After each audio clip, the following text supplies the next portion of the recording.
Welcome back to the What's Up Eddie channel, Divine Therapy Sessions, and of course, I'm the one and only Eddie, so glad to have you guys back. And these are my Divine Therapy Sessions. In today's episode 4, we're going to talk about keeping one's character. And you guys watch this whole story because it's a pretty good one. It's one of my favorites. So before I get into the story, I actually want to talk about where we are in humanity right now. And we, as humanity, we get to grow, right? A lot of people are waking up, and we need to wake up to certain things. The things that we're doing that aren't helping us, isn't helping our humanity grow forward, and that's what we're supposed to be doing, right? Why would we want to sit stagnant or into the past?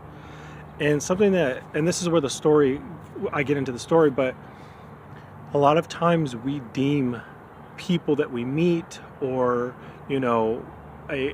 someone we're dating, or someone, even the way that we talk about someone, we actually deem what people make or what they do for a living as a quality about someone or a characteristic.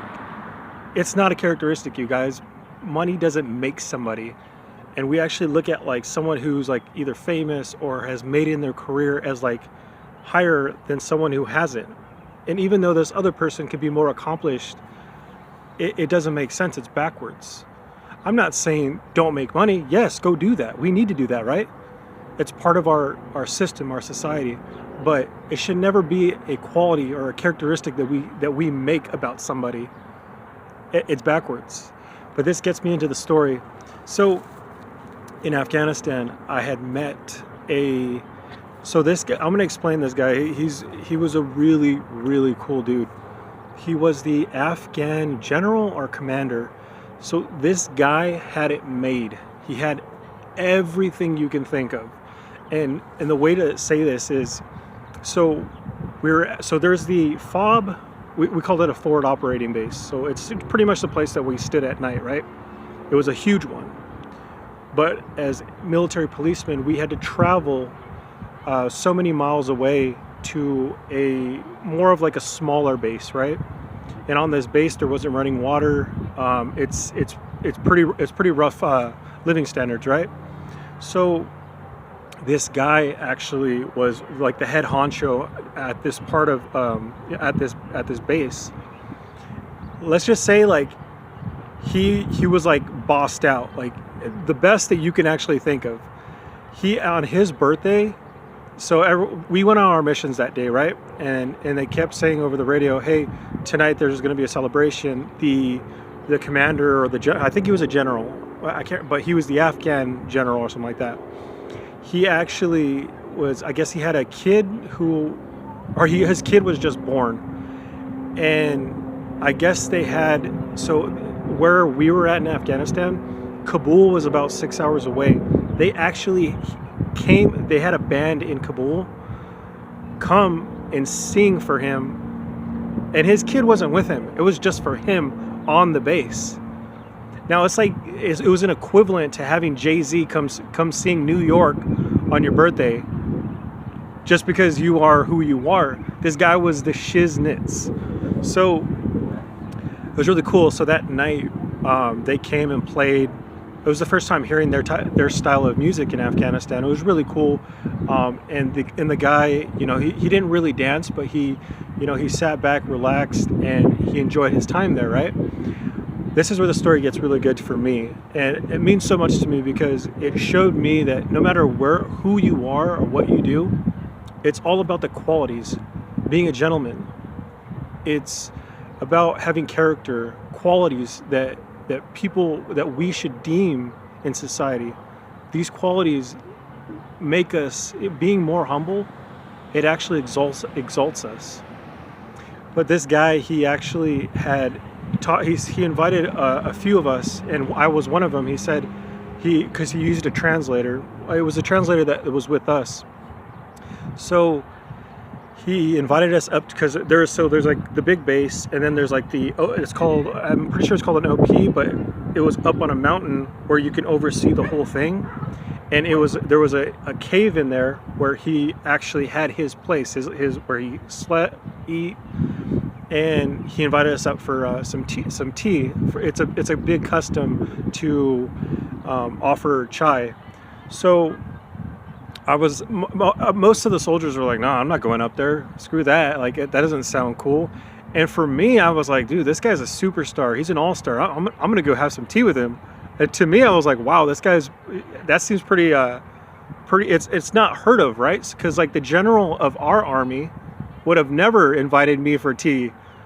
You see what I'm saying? So I went to go, put down my weapon, and I changed my clothes, and then I went up there, and I had the most fantastic time with him. He had 3 friends, and then we had the translator. And as you walk in, they had like music playing. He also had his setup with tea, and they sit on the floor, right? And they have he had a really beautiful rug in there, and it was the way that this guy's demeanor was. You just know when you're around someone, there's that energetic, it's just that pull, that magnetism that they have. And you can tell that I didn't need to speak his language to know that this guy had swag out, that ASS. This guy was swagged out. Even the way he smoked his cigarette, he smoked it like this, and he blew it out, and then he would take his time speaking. You can tell that he was eloquent, he was precise, and he chose his words with precision. You could just tell. And all the other people would be quiet when he was actually speaking, because when he spoke, it meant something, right? But the things that he was saying to me, as the translators would say what he was saying, he had so much character and pizzazz. He was telling his story, and this is how bad this hombre was. So when they made that base, there's the Afghan. So how did it go? Oh, okay, so the base that I talked about primarily, the big base, right, that we operate at, they had contractors there that went to go build this other place, this smaller one, right? And the contractors there actually got the Taliban actually came and started shooting at them, so they had to leave. This commander and his people went and actually took back the base for the Americans, and the Americans ended up going back. We sent soldiers, but he was the one who actually went, fought them, and the story goes that he actually had put, for the other Taliban to know who he was, he actually put heads of the deceased down the road so the other ones would not come in. So this guy was serious. He was a real serious hombre. But I just remember the way that he had treated me like I was just as special as another person. And it didn't matter about his rank. It didn't matter about the money that he had. It didn't matter. What he had said is what I had told him later, or towards the end of the conversation, is that I appreciate the fact that he invited me up for tea, that it meant a lot to me, and the fact that he told me his stories that he found, that he deemed like his big moments in life, and that he shared this information with me. And I remember the way he looked at me, and he told the guy too, there's something special about this kid. He's got respect, he's got honor, and those are the things that go further in life than anything else. He's like, it's bigger than the weapon that's on your back. It's bigger than any other person. And I just remember the way that he would look at you was with a piercing look. And this is what I say to you guys. It doesn't matter about the money. It doesn't matter about where you're at in the totem pole or hierarchy of society. You can be the biggest hot shot, but if you don't have good qualities, if you're not a gentleman, if you don't actually build your character and have substance to it, you're not going to be anything. You're not worth anything, because money, that power, it's all temporary. The only thing that sticks with you is who you are on the inside. So make sure that you have some good qualities, right? And if you don't, do the work. Face yourself. Face off with the demon inside of you, because we all have the good and the bad, right? We all have the dark and the light. Which side are you on? You know, what are you feeding yourself? Uh, So that's all I got, you guys. I love you guys. Hopefully you like the story. I'll catch you in the next one. Make sure to subscribe, and I'll see you guys later. All right.